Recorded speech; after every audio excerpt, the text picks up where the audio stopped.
उनका मार रहे हो। के साले चूड़े चमारो, तुम आईएएस बनोगे? मेरा बच्चा मैंने 1 मिनट में नहीं छोड़ा, हमारी कोई सुनवाई नहीं है। हमें जब हमारे घर मकान है तो हम तो खड़े ही होंगे ना चौक में। वो आके कहते हैं हमको अछूत कर दिया इन्होंने। तो हमारे कोई भी बच्चा बाइक पे जाए, किसी पे भी जाए, सबको कहते हैं देखो वो भंगी का जा रहा है, वो भंगी का जा रहा है। सर हमको ये शब्द बोले जाते हैं। हमारी भी बहन बेटियां हैं, दलितों की बहन बेटियां हैं, दलित है कर दो बलात्कार, ये बना रखा है समाज को। तो हम तो इस कॉलोनी के अंदर झींगे ही नहीं, मर जाएंगे घुट घुट के। सर मैं वही तो मैं जानना चाहता हूँ, वो ऐसे उन्होंने क्यों करा मरता था? क्यों हम अछूत है क्या? लोग हैं, सबके दरवाजों में लाठियां मारी हैं, रोड मारी हैं।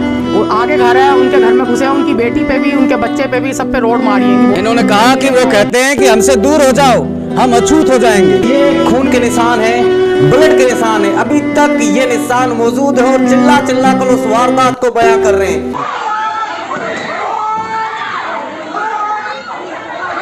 पीछे से वीडियो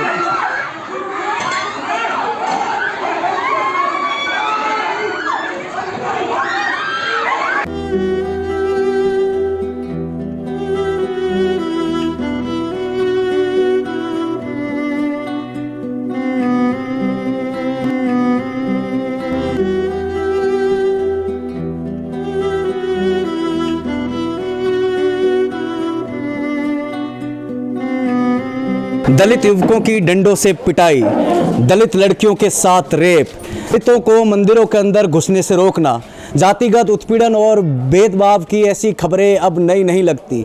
आज भी एक वर्ग है जिसे दलित कहा जाता है, जो समानता के लिए सालों से संघर्ष कर रहा है। वैसे मुझे इस दलित शब्द से ही बू आती है। इसमें बताया जाता है कि एक समाज का एक वर्ग है जो सालों से जिसे हाशिए पर रखा गया है, उसे हम इंसान नहीं मानते, उसे हम अपना नहीं मानते, उसे हम समाज से अलग रखना चाहते, उसके साथ अत्याचार हो रहे हैं। वो पुरानी कहावत है ना, ढोल गवार शूद्र पशु नारी ये सब ताड़न के अधिकारी। आज भी वो मानसिकता नहीं बदली है। कहने को आज़ादी के 75 साल हो चुके हैं, हम तथाकथित अमृतकाल मना रहे हैं, लेकिन दलितों के साथ अत्याचारों की क्या कहानियां बंद हुई है? आज मैं जिस जगह मौजूद हूँ, यहाँ पर कुछ ऐसे ही दलितों के साथ अत्याचार की एक रूह कपा देने वाली कहानी सामने आई है। मेरे साथ लोग हैं, उनसे जानेंगे कि उनकी क्या आप बीती है, क्या हुआ है उनके साथ, क्या है पूरा मामला। आप बताएं क्या पूरा मामला, शुरू से अंत तक बताइएगा, क्या हुआ? शुरू से मामला ये था जी, बच्चे थे मेरे, ट्यूशन पढ़ते थे। हाँ। इन गुजरों के साथ ही। हाँ। तो बच्चे मेरे ट्यूशन पढ़ने जा रहे थे, इन्होंने बच्चों को घेरा बनाया, कहने लगे भाई हमारे साथ स्मोकिंग कर। इसने करा मना के साले चूड़े चमारो, तुम आईएएस बनोगे? ऐसे बोला? ऐसे बोला। ठीक है जी। उसने लड़के ने ऐसे बोला तो लड़के को धक्का दे दिया। फिर इतने में हमारे छोटे बड़े गए थे, उनका बीच बिचाव कराया। बीच बिचाव कराने के बाद भी उस बच्चे ने क्या काम करा, जो गुजर का था, उसने अपने कुछ अपराधी लोगों को फ़ोन किया कि भाई जल्दी आओ, भंगियों से हमारा झगड़ा हो गया है। जो कि हम लोग कोई घर में थे नहीं, बच्चे लड़ रहे, बच्चों का मैटर था। उसके बाद में जब उन्होंने फ़ोन किया तो सबसे पहले वेदू है, जिसका नाम वेद प्रकाश भी बोलते हैं और वेदू भी है। जनाब क्या नाम है, उसने फटाफट एकदम फ़ोन करा। उसने कम से कम 200-250 लोगों की भीड़ यहाँ लगा दी और लगाने के बाद सबके हाथ में चाकू, छुरी, रोड, ये सब कुछ मेरे बच्चों के ऊपर चलाई गई। दूसरा मेरे पड़ोसी आए, मेरे पड़ोसियों के घर में घुस के मारा इन्होंने, सबके चोटें। उसके बाद जनाब हमें देखो, पूरे गांव से कोई हमारी लड़ाई नहीं है। हमारी लड़ाई उन्हीं बंदों से है जिन्होंने हमारे यहाँ पे आके तोड़ फोड़ करी है, हमारे घरों में घुसे, हमारी बहन बेटियों के साथ अत्याचार करा है। भतीजी है मेरी, उसकी आंख बच गई है, उसका भी काफ़ी फाड़ा चीरा कर दिया। 2 बच्चे मेरे वेंटिलेटर पे हैं ट्रॉमा सेंटर के अंदर, और जो कि अभी उनकी हालत गंभीर है, अभी ठीक। 2 बच्चे वेंटिलेटर में ट्रॉमा सेंटर में भर्ती हैं। इस तरह की हिंसा आप समझ सकते हैं जी। और प्रशासन के पास जा रहे हैं कि जी उनको अपराधियों को पकड़ो। बच्चे हमारे देख भी रहे हैं, आते भी जाते भी, उन पर घूमते फिरते उनको, लेकिन प्रशासन जाती है, कहती है जी क्या नाम है, मिले नहीं। और हमारे सब बच्चों को और हमारा भी निकलना पड़ना यहाँ से बहुत भारी हो रहा है। हमको धमकी मिल रही है अभी भी उनकी तरफ से कि अब तो क्या नाम है, हमने ओखली में सर दे ही दिया, तो अब हम उससे क्यों डरेंगे, अब तो जो मिले इनको मारो, जेल ही तो होती है, जेल काटेंगे। उन लोगों ने ये घर बना रखे हैं। जो वेद प्रकाश है जी, सराय काले खां बस अड्डे पे उसकी नोटराइज बस चल रही है, जिसमें बदमाश उसने पाल रखे हैं। वो यूपी से औजार लेके आते हैं, देसी कट्टे, चाकू, रोड, सारी चीज़। तो इस वजह से सर देखो मुझे भी और मुझे अपनी फैमिली का भी बहुत ज़्यादा जान मार का खतरा है, क्योंकि अभी हमारे कोई भी बच्चे घर से बाहर नहीं निकल पा रहे, ना हम रोजियों पे जा पा रहे हैं, ना कहीं कोई साग सब्जी लेने जा पा रहे। आप लोग स्क्रीन में साइड में हिंसा की वीडियो देख रहे होंगे, कितनी भारी संख्या में ये लोग अचानक इस गली में घुस आए। कितने लोग होंगे तकरीबन? ये थे जी कोई 250-300 लोग थे। 250-300 लोग? 250-300 लोग थे और हमारी सिर्फ 3 लेडीज थी जिनके ऊपर ये बाहर गिरा है। पहले ले गए इधर बैक साइड में, फिर राइट ले गए, ठीक है। इन्होंने इस हिसाब से ऐसा घेरा बनाया था, उत्तर पश्चिम दक्षिण सारा ही इन्होंने कवर कर लिया। जब मैं आई हूँ ड्यूटी से, मुझे बच्चों ने फ़ोन करा तो मैं आई हूँ, तो मेरे को भी फिर क्या नाम है लाठियों से और वो क्या नाम है लोहे की रोड से लेके और मस्जिद तक भागे हैं। जब मैं किसी मुसलमान के घर में खड़ी हुई हूँ तो वहाँ से मैं अपनी जान बचा के रुकी हूँ, तो आके देखा तो सर बच्चों का बहुत गंभीर हालत थी। हमें सर वही अपराधी चाहिए। आज 1 हफ्ता होने को आ रहा है, अभी तक कोई अपराधी पकड़े नहीं है, खाली 2 बंदों की कस्टडी ली है। जो मेन अपराधी है अभी तक वेद प्रकाश पकड़ा नहीं जा रहा। पुलिस हमसे यही कहती है हम आपकी कार्रवाई कर रहे हैं। अभी मैं चौकी से गई हूँ, चौकी इंचार्ज कहते हैं। एक सवाल मैं आपसे पूछना चाहूँगा और बड़ा सोच के आप उसका जवाब दीजिएगा। ये जो हिंसा हुई है इसका मूल आधार क्या था? क्या सिर्फ इसीलिए कि आप लोग दलित हैं इसके कारण ये हिंसा हुई? क्या था इसका मूल आधार? क्यों उन लोगों ने ये हिंसा करी? सर ऐसा है कि इनका एक शिव मंदिर बना हुआ है जिसका रास्ता हमारे वाल्मीकि गली से ही है। तो हम लोग जब यहाँ पे जब हमारे घर मकान है तो हम तो खड़े ही होंगे ना चौक में। वो आके कहते हैं हमको अछूत कर दिया इन्होंने, हम नहा धो के आ रहे हैं, जल चढ़ाने जा रहे हैं अपने मंदिर पे और ये आ जाए कि इससे तो इन भंगियों का यहाँ से ख़त्म ही कर दो। भोगल आश्रम निजामुद्दीन सर किसी की कोई दादा लाई नहीं है, सबकी घेरी हुई जगह है। ये कहते हैं हमारे बाप की दादा लाई हैं, जो कि वो मुकदमे हम जीत भी गए हैं। जीतने के बाद भी ये ना तो हमें बनाने देते हैं, ना ही हमें कुछ करने देते हैं, ना हमारी शादी, ना बारात, ना कोई आगरण, ना जागरण, कुछ नहीं करने देते। कहते हैं आप अपने एरिया में ही करोगे, बाहर कहीं कुछ नहीं करोगे। ये इनकी भाषा है। और हमारे कोई भी बच्चा बाइक पे जाए, किसी पे भी जाए, सबको कहते हैं देखो वो भंगी का जा रहा है, वो भंगी का जा रहा है। सर हमको ये शब्द बोले जाते हैं। आप सुन रहे हैं इन्होंने जिन शब्दों की बात की। आज़ादी के 75 साल बाद भी समाज के एक वर्ग को अगर इस तरह के शब्दों से संबोधित किया जाता है तो समाज को शर्म से डूब मर जाना चाहिए। और शर्म से डूब मर जाना चाहिए दिल्ली पुलिस को कि इस तरह की हिंसा होती है और आप इन लोगों को एक सुरक्षित वातावरण नहीं दे पा रहे। आज भी ये लोग डरे हुए, सहमे हुए। क्या कर रहे हैं आप लोग? क्या होगा ऐसी पुलिस का? शर्म से डूब मर जाना चाहिए। जिस तरह के इन्होंने शब्दों की बात करी, मैं और लोगों से बात करूंगा। यहाँ पर जो और लोग हैं और महिलाएं हैं, जी किनका आपके हस्बैंड का सर फूटा गया है ना? बहुत सारे जने आए थे सर, किसी के हाथ में लाठी, किसी के हाथ में रोड और किसी के हाथ में चाकू। इस गली में घुसे हैं, मैं यहाँ मौजूद हूँ, मेरा आदमी भी यहाँ खड़ा। मेरा जिस टाइम वो आया मेरा आदमी ने सिर्फ ये बोला भाई बच्चों की झगड़ा आएगा, हाथ जोड़े मेरे आदमी ने, लेकिन उन्होंने कोई सुनवाई नहीं करी। उन्होंने छूटे चूड़ा, उन्होंने सीधे मेरे आदमी के सिर में रोड मारी है। 2 तो रोड मेरे आदमी ने रोक ली है, तीसरी रोड मेरे आदमी के सर में पड़ेगी। उनके 6 टाके पता नहीं 4 टाके आ रखे हैं। ये बहुत खून गया मेरा आदमी का। आते के साथ पहले उन्होंने यहाँ फायरिंग करी है, उसके आवाज़ सुन के सब जो है अपने घरों में घुस गए हैं। दरवाजे सबके बंद होंगे, सबके दरवाजों में लाठियाँ मारी हैं, रोड मारी हैं। वो आगे घर है उनके घर में घुसे हैं, उनकी बेटी पे भी, उनके बच्चे पे भी, सब पे रोड मारी है बहुत बुरे हाल से। मतलब उन्होंने किसी को, ना लड़की को देखा ना बच्चों को देखा, सबको उन्होंने लाठी रोडों से खूब मारा। 2 बच्चे हमारे वेंटिलेटर पे हैं सफदरजंग ट्रॉमा सेंटर में, उनकी बहुत हालत ख़राब हैगी उन बच्चों की। इन्होंने कहा कि वो कहते हैं कि हमसे दूर हो जाओ, हम अछूत हो जाएंगे, अछूत हो जाएंगे। हम ताल ठोकते हैं कि देश के महामहिम, देश के राष्ट्रपति, देश के सर्वोच्च पद पर बैठा व्यक्ति दलित है। तमाम सांसद, तमाम मंत्रियों की हम गिनती गिनाते हैं, लेकिन हकीकत क्या है? हकीकत यह है कि आज भी दलितों के साथ इस तरह के अत्याचार हर रोज सामने आते हैं। कब रुकेगा ये? इसका जवाब है किसी के पास? और क्या कर रही है दिल्ली पुलिस? दलितों की इतनी बड़ी बस्ती में अचानक सैकड़ों की संख्या में लोग घुस आते हैं हथियारों के साथ और कुछ नहीं होता।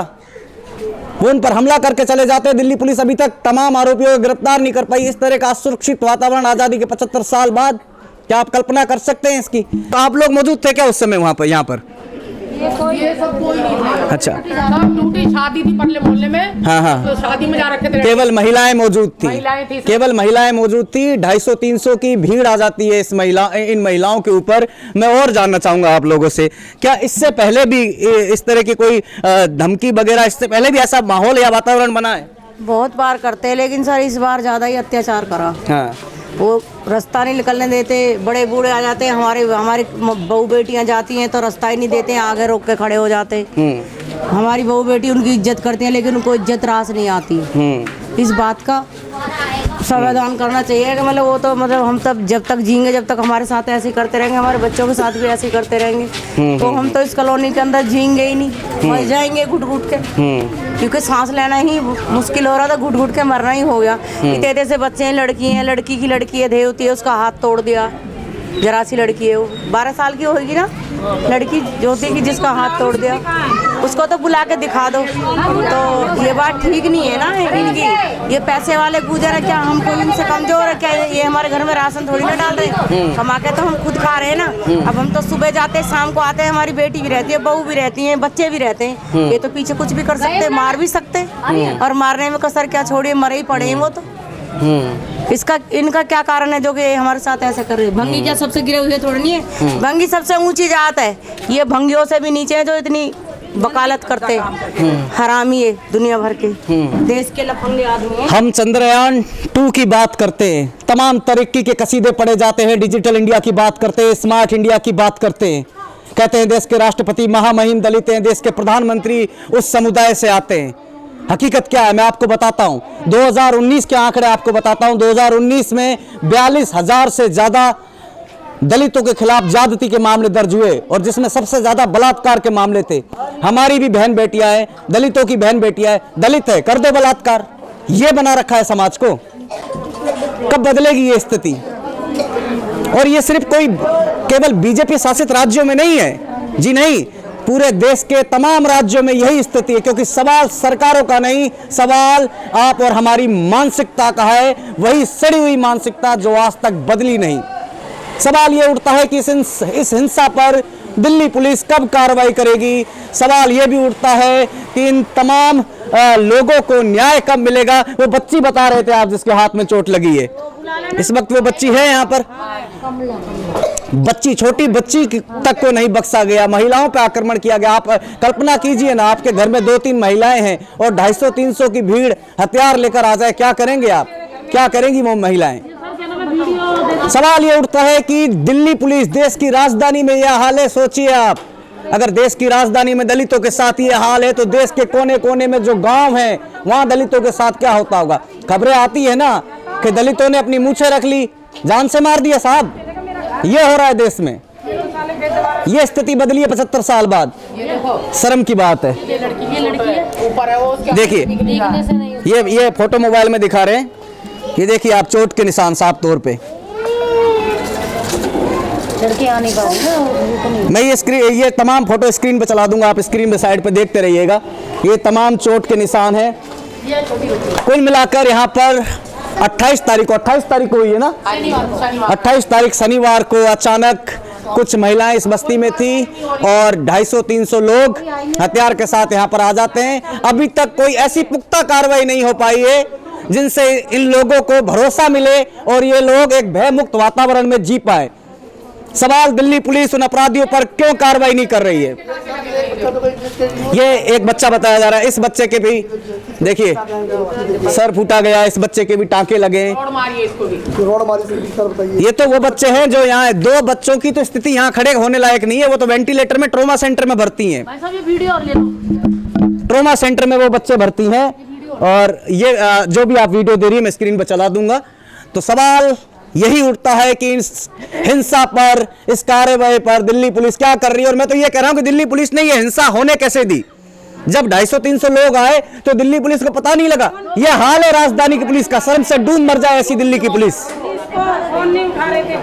लोग कह रहे हैं पुलिस वाले फोन नहीं उठा रहे थे। ऐसे भयमुक्त वातावरण देंगे आप? कोई 50 कॉल करिए, कैसे रहेंगे देश में लोग? आप बात करते हैं हिंदू धर्म की, हिंदू एकता की, क्या हिंदू सिर्फ चुनावी वोट बैंक बन के रह गया है क्या? ये हिंदू नहीं है क्या? जब चुनाव होते हैं तब आपको सब एक हिंदू नजर आते हैं, और आज ये हिंदू नहीं है। क्या हो रहा है इनके साथ? कब तक ये अपराध चलते रहेंगे? सवाल यही कि दिल्ली पुलिस क्या इन अपराधियों पर कोई कड़ी कार्रवाई करेगी, और ऐसी कार्रवाई जो नजीर बने कि आने वाले समय में लोग ऐसी हरकत करने से पहले 100 बार सोचे। मैं आपको पूरा आप एक बार इल्म कीजिए कि वो वाकया कैसे हुआ होगा। मैं आपको पूरी गली दिखाता हूँ कि यहाँ से इस तरह इस गली से वो लोग आते हैं, इस पतली सी गली में 200-250 लोग आते हैं, और यहाँ पे जो घर है इन घरों के अंदर वो एकदम से हमला बोल देते हैं। और सर ये वो घर है हाँ। जहाँ निकल के चाकू मारा गया है।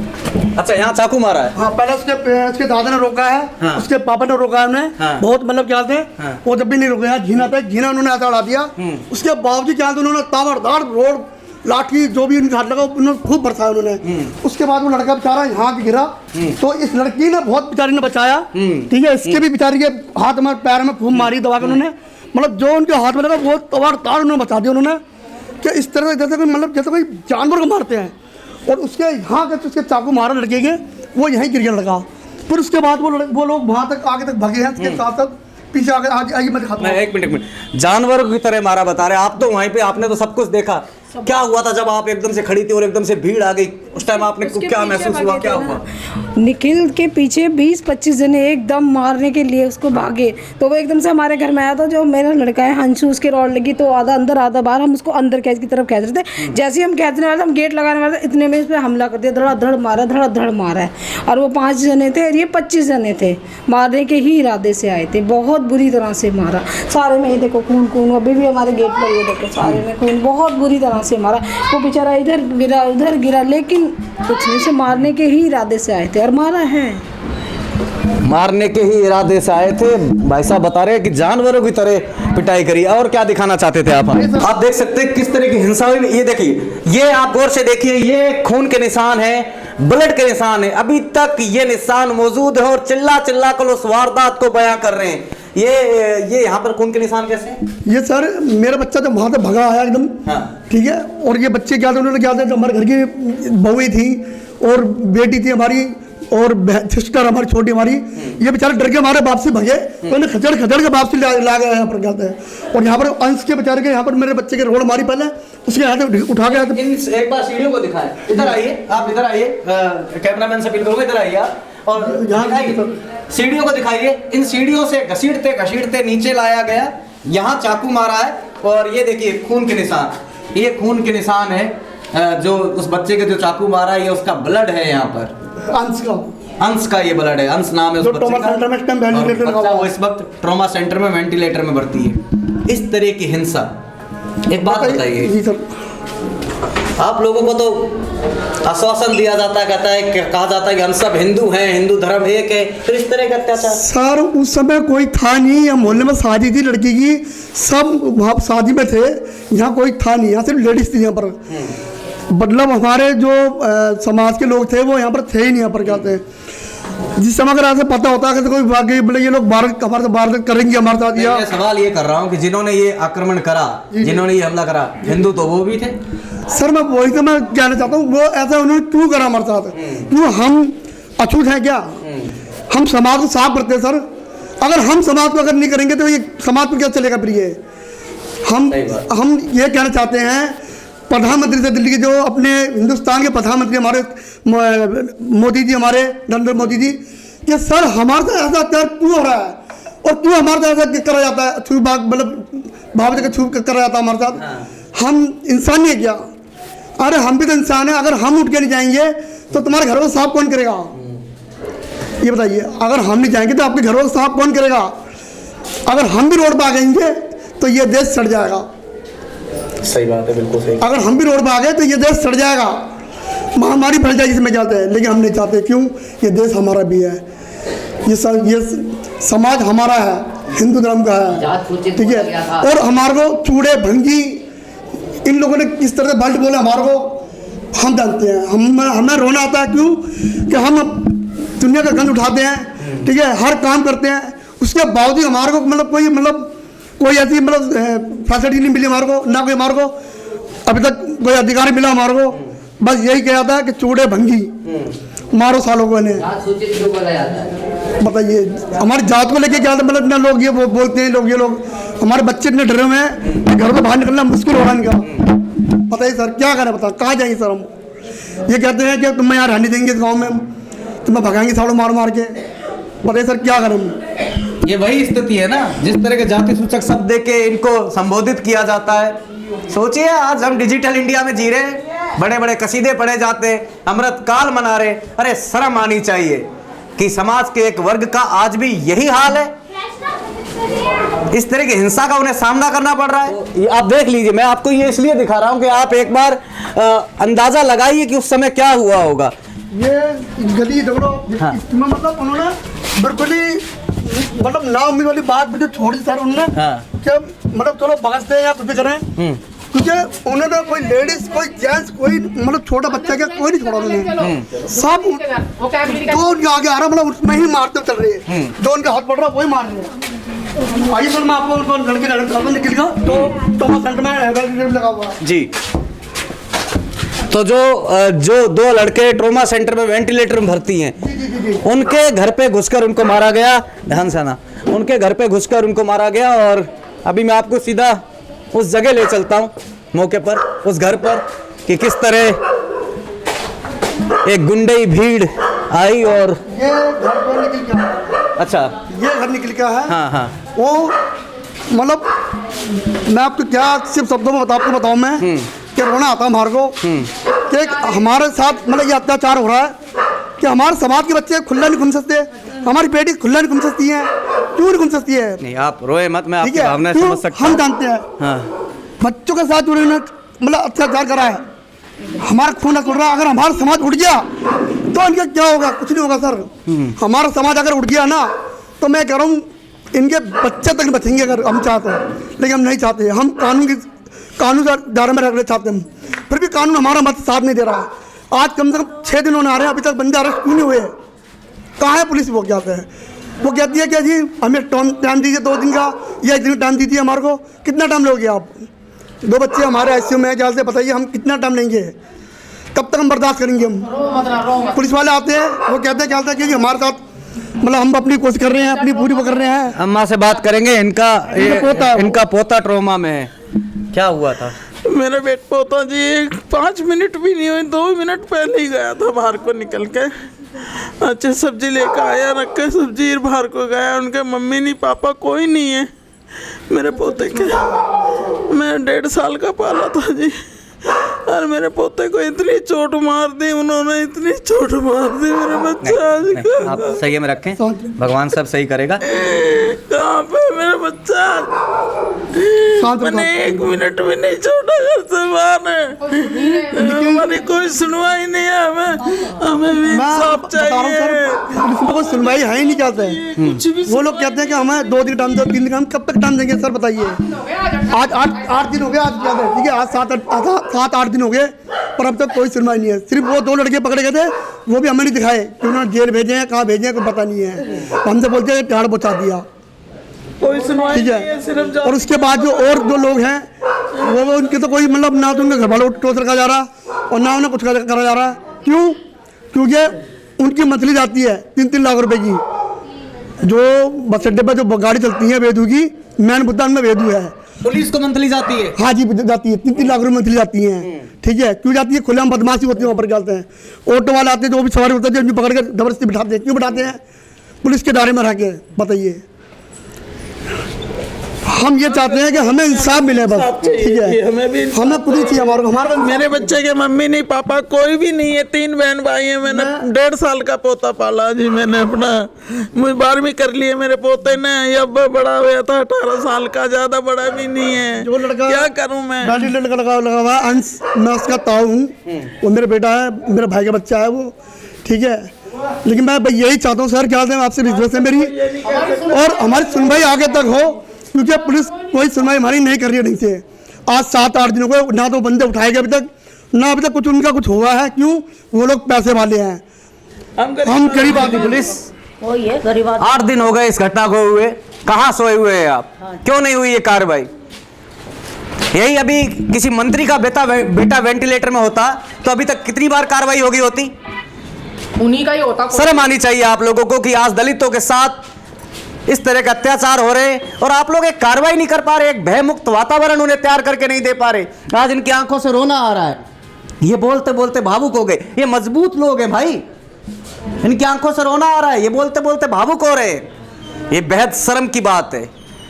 सवाल यही उठता है कि क्या इन लोगों के ऊपर जो अत्याचार हुआ है, क्या उस पर दिल्ली पुलिस इन्हें न्याय दिला पाएगी? क्या उन तमाम दोषियों को, वो जितने भी अपराधी थे, वो जो भी भीड़ तंत्र था, वो जितनी भी गुंडई भीड़ थी जो जिन्होंने आकर इन लोगों पे आक्रमण किया, इनके बच्चों को ट्रॉमा सेंटर में भर्ती करवा दिया, इनकी ये स्थिति बना दिया, आज ये भयमुक्त वातावरण में जी रहे। क्या दिल्ली पुलिस उन लोगों के खिलाफ कड़ी कार्रवाई कर पाएगी? और क्या ऐसी कार्रवाई कर पाएगी जो नजीर बन सके उन लोगों के लिए जो इस तरह की हरकत करने के बारे में सोचते भी हैं कि आगे से कोई भी अगर ऐसा सोचे भी तो उसे ये कार्रवाई याद आए।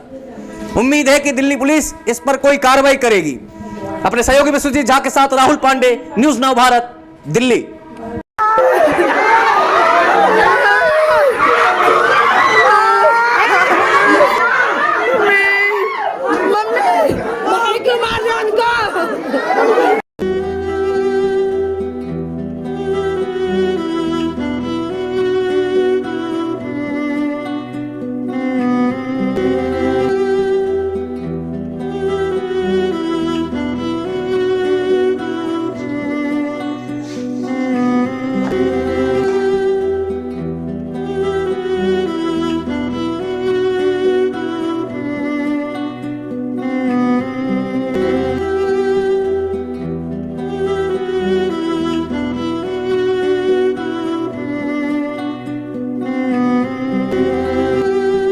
कोई सुनवाई नहीं है, हमें भी इंसाफ चाहिए।